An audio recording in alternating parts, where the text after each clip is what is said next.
बिस्मिल्लाहिर्रहमानिर्रहीम। आज हम न्यू टॉपिक पे आ गए हैं। इम्प्रॉपर इंटीग्रल का एक फंक्शन है बीटा फंक्शन। हमने बीटा फंक्शन की कन्वर्जेंस चेक करनी है कि बीटा फंक्शन ये हमारे पास जो ये फंक्शन है I is equal to 0 to 1 x power m minus one one minus x n power n minus one, ये कब कन्वर्ज करता है हमने ये पता लगाना है। अच्छा, अब हम आपको पता है कन्वर्जेंस अब हम चेक करेंगे। अब हम सपोज करते हैं अगर ये जो पावर है, अगर ये पावर जो है दोनों अगर ज़ीरो से ग्रेटर हो तो फिर क्या होगा। अब हम कहते हैं m minus one greater than zero, n minus one greater than zero. अगर ये ग्रेटर दैन ज़ीरो हो ना, ये प्रॉपर इंटीग्रल बनता है। क्योंकि अगर आप यहाँ पे ज़ीरो पुट करते हैं तो आंसर मिसाल के तौर पर ज़ीरो इंटीग्रल पुट करते हैं। अगर आप यहाँ पे ज़ीरो पुट करते हैं तो ये पूरा ज़ीरो आ जाएगा। अगर आप यहाँ पे वन पुट करते हैं तो वन आ जाएगा। मतलब कि दोनों दोनों पॉजिटिव हैं, तो ये प्रॉपर इंटीग्रल बनता है। और ये कन्वर्ट माइनस वन, अच्छा ये हमने जो ग्रेटर देन ज़ीरो का है ये वन दूसरा जाएगा पॉजिटिव हो जाएगा, और यहाँ पे वन जो ये भी दूसरे जाएगा तो पॉजिटिव हो जाएगा। और ये प्रॉपर इंटीग्रल बनता है क्योंकि यहाँ जो इसकी लिमिट है वो भी फाइनाइट है और ये किसी पॉइंट पे डाइवर्ज नहीं कर रहा। ये क्लियर होगा। अब हम बात करते हैं अगर m माइनस वन और n माइनस वन जो है ये लेस दैन ज़ीरो होगा तो फिर क्या होगा। अगर लेस दैन ज़ीरो होगा तो m जो है वन से लेस होगा, n वन से लेस होगा। अब ये इम्प्रॉपर इंटीग्रल बनता है।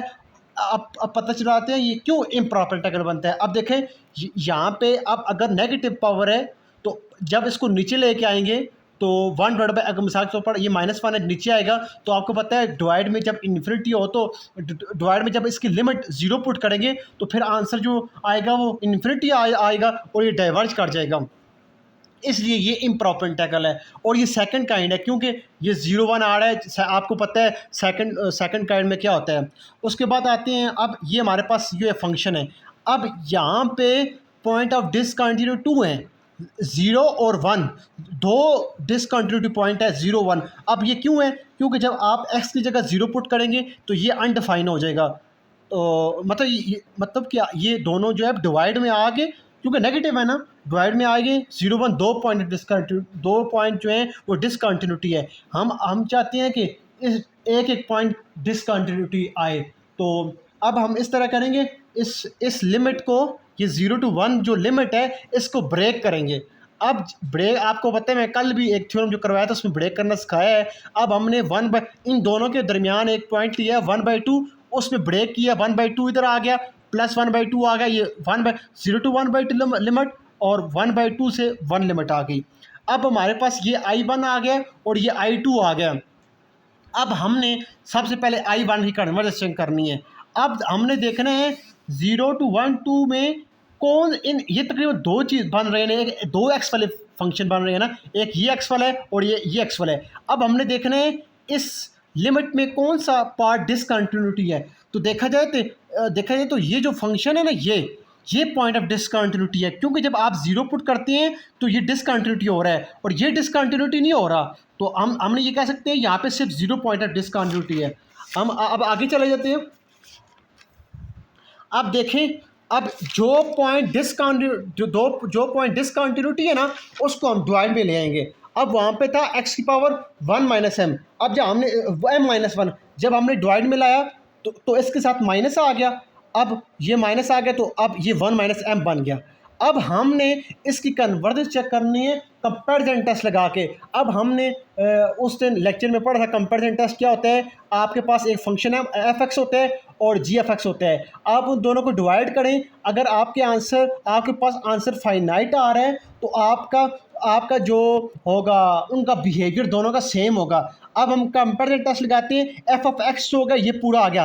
अच्छा, जी ऑफ एक्स हमने वो चूज़ करना है जिस पे पॉइंट ऑफ डिसकंटिन्यूटी आ रहा है। अब ये वन बाई एक्स की पावर वन बाई एम पे डिसकंटिन्यूटी आ रहा है, ये जी एक्स हमने ले लिया है। अब हमने एफ ऑफ एक्स, ये F of X divided by G F X किया है, तो अब ये डिवाइड था मल्टीप्लाई किया है तो ये ऊपर चला गया, ये कट गया।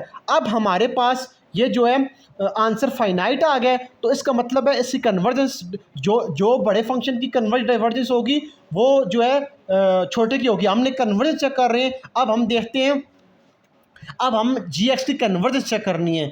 अगर ये कन्वर्ज जो करेगा तो जाहिर सी बात है एफ एक्स भी कन्वर्ज करेगा। अब हम जी एक्स की कन्वर्जेंस चेक करते हैं। तो अब आपने एक रिज़ल्ट पढ़ा था।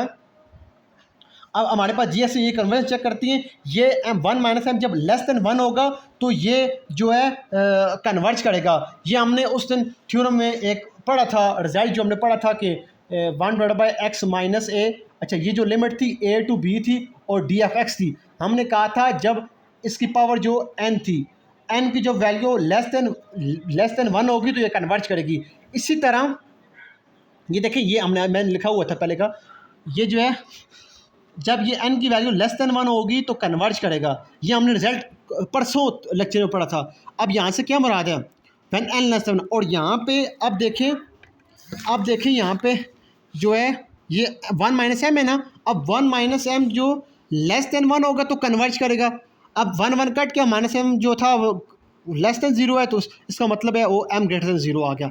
अब हम यहाँ से कह सकते हैं कि अब one by G X converge कब करेगा, जब m ग्रेटर देन ज़ीरो होगा।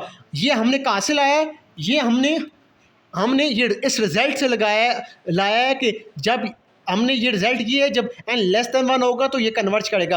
अब यहाँ पे ये हमारे पास पावर जो थी, हमारे पास यहाँ पे जो पावर थी वो वन माइनस एम थी ना, तो हमने कह दिया वन माइनस एम जब लेस देन वन होगा तो कन्वर्ज करेगा। अब लेस देन वन हुआ तो यहाँ से m ग्रेटर देन ज़ीरो होगा। अब हम ये कह सकते हैं जी एक्स कन्वर्ज करेगा जब m की वैल्यू ग्रेटर देन ज़ीरो होगी। ये आपको पता होना चाहिए, ये यहाँ से ग्रेटर देन ज़ीरो आया है।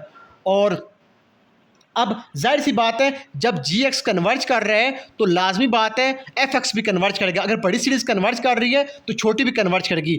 ये हमारे पास प्रूव हो गया है कि आई वन जो है ये कन्वर्ज कर रहा है जब m की वैल्यू जो है ग्रेटर देन ज़ीरो होगी। हमने प्रूव कर दिया है जब m की वैल्यू ग्रेटर देन ज़ीरो होगी तो ये कन्वर्ज करेगा। अब हमने सेम प्रोसेस यही करना है I2 के लिए। अब I2 में जो है इस फंक्शन पे डिसकंटिन्यूटी हो रही है और ये पॉइंट जो 1 है यहाँ पे डिसकंटिन्यूटी हो रहा है। अब आगे चलते हैं। अब सेम प्रोसेस है एफ एक्स ये हमने अब इसकी हमने कन्वर्जन चेक करनी है। एफ ऑफ एक्स हमारे पास ये आ गया और जो पॉइंट डिसकंटिन्यूटी ला रहा है उसको हमने जी एक्स लेना है। ये जी एक्स है। अब इन दोनों को डिवाइड किया है, अब हमारे पास फाइनाइट वैल्यू आ गई है। अब हमने जी एक्स की कन्वर्जन चेक करनी है। अब ये हमारे पास कन्वर्ज, आपने जो इंपॉर्टेंट थ्योरम पढ़ा है ये वाला आपने पिछले 2 लेक्चर पहले पढ़ा था। ये कन्वर्ज कब करेगी, जब एन की वैल्यू लेस देन वन होगी। तो अब हमारे पास ये अब यहाँ पे हमारे पास वन माइनस है ना, ये कन्वर्ट कब करेगी, जब लेस देन वन होगी। अब लेस देन वन लगाया, यहाँ से सिंप्लीफाई किया, एन ग्रेटर देन ज़ीरो आ गया। अब यहाँ पे आप देखें, अब यहाँ हमने ये बताना है। अब देखें, अब ये जो एन ग्रेटर देन ज़ीरो होगा ना तो ये कन्वर्ज करेगी। अब आप ये कह सकते हैं ग्रेटर देन ज़ीरो कहाँ से है, ये आपने किया हुआ है जी, यहाँ से हमने निकाला हुआ है कि ये ग्रेटर देन ज़ीरो होगा तो तब ये कन्वर्ज करेगी। तो इसी तरह ये जो है n ग्रेटर देन ज़ीरो पे कन्वर्ज कर रहे हैं। अब हम I1 जो है वो m ग्रेटर देन ज़ीरो पे कन्वर्ज कर रहे हैं और I2 जो था वो n ग्रेटर देन ज़ीरो कर रहा था। अब ये हमने प्रूव कर दिया है। ये जो हमारे पास I फंक्शन है ये हमारे पास जो I इंटेग्रल था m और n दोनों ग्रेटर देन ज़ीरो होंगे तब ये बीटा फंक्शन कन्वर्ज कर रहा था। अब देखिए, हम सिंपली मैं थोड़ा सा रिवाइज करता हूँ। देखें, हमने जब ये m minus one N minus one greater than zero होंगे तो ये प्रॉपर इंटेग्रल होगा। उसके बाद हमने लेस देन ज़ीरो के लिए किया है तो ये इम्प्रॉपर इंटेग्रल बनता है। उसके बाद ये 2 पॉइंट ऑफ डिसकंटिन्यूटी बन रहे थे, हमने उनको इंटेग्रल को हमने मतलब कि स्प्लिट किया है, तो इस तरह स्प्लिट कर दिया। इन दोनों के इंटरवल के दरमियान हमने पॉइंट लिया है तो वो स्प्लिट हो गया। अब इसके बाद हमने अब यहाँ पे I1 की हम चेक कर रहे हैं, यहाँ पे सिर्फ 0 पॉइंट ऑफ डिसकंटिन्यूटी आ रही है। तो अब हमने जिस पॉइंट पे डिसकंटिन्यूटी आ रहा है तो हमने जी एक्स लिया है, इन दोनों को डिवाइड किया है। अगर आपके पास आंसर फाइनाइट आता है तो जी एक्स की जो कन्वर्जेंस होगी वही एफ एक्स की होगी।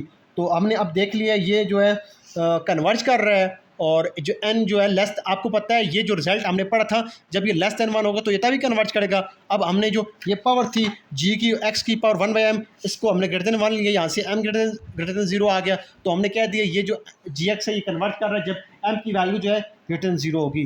तो अब हम I2 के लिए सेम प्रोसेस किया है, I2 के लिए किया है तो इसके लिए जो है ना सेम प्रोसेस किया है और इसमें जो आया है वो n की ग्रेटर देन जब ज़ीरो होगा तो कन्वर्ज कर रही है। सिंपली हम अब ये कह सकते हैं जो बीटा फंक्शन की कन्वर्जेंस और डाइवर्जेंस है वो जब m और 1 जो ग्रेटर देन ज़ीरो होंगे तब कन्वर्ज करेंगे। और ये हमारे पास जो फंक्शन है ये ख़ास किस्म का फंक्शन है, जिसको कहते हैं बीटा फंक्शन। अल्लाह हाफिज़।